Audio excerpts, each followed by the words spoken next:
మేడారంలో ట్రాఫిక్ సమస్యను పరిష్కరించాలన్నారు MLC Mahesh Kumar Goud. Traffic సమస్య పరిష్కారానికి ముందే ప్లాన్ చేసుకోవాలన్నారు. అలాగే మేడారంలో దర్శనాలకు వీఐపీలకు కూడా తేదీలు కేటాయించాలన్నారు. మహేష్ కుమార్ గౌడ్ ప్రశ్నలకు సమాధానమిచ్చారు మంత్రి కోమటిరెడ్డి వెంకటరెడ్డి.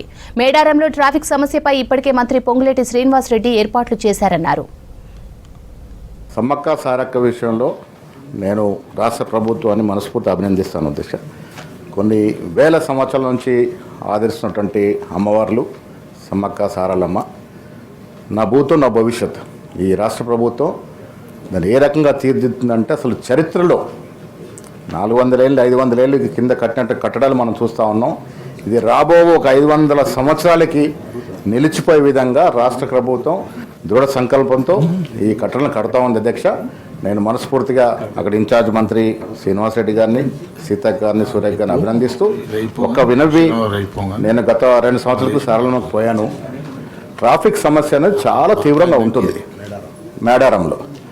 ఆ జాతరకు పోయినప్పుడు ఆ ట్రాఫిక్ సమస్యని ఎట్లా అధిగమిస్తారో ముందే ప్రణాళిక సిద్ధం చేసి చేయాలి. ఎందుకంటే చాలామంది వీవీఐపీలు వస్తూ ఉంటారు, కార్లు, లారీలు, బస్సులు, అసలు ఎడతెగని ట్రాఫిక్ ఉంటుంది కాబట్టి ముందు జాగ్రత్తగా దాని ఒక ప్రణాళిక సిద్ధం చేసి ఆ ట్రాఫిక్ని అధిగమించే ప్రయత్నం చేయాల్సిందిగా నేను విజ్ఞప్తి చేస్తూ ఉన్నాను. అదేవిధంగా వీఐపీలు వచ్చే మూమెంట్ కూడా క్రమబద్ధరించి డేట్స్ పెడితే అది కూడా బాగుంటుంది. ఎందుకంటే అందరూ ఒక్కసారిగా వచ్చి ముఖ్యమంత్రి పోయిన రోజే మంత్రులు ఎమ్మెల్యేలను కాకుండా స్లాట్స్ ఇస్తే బాగుంటుంది.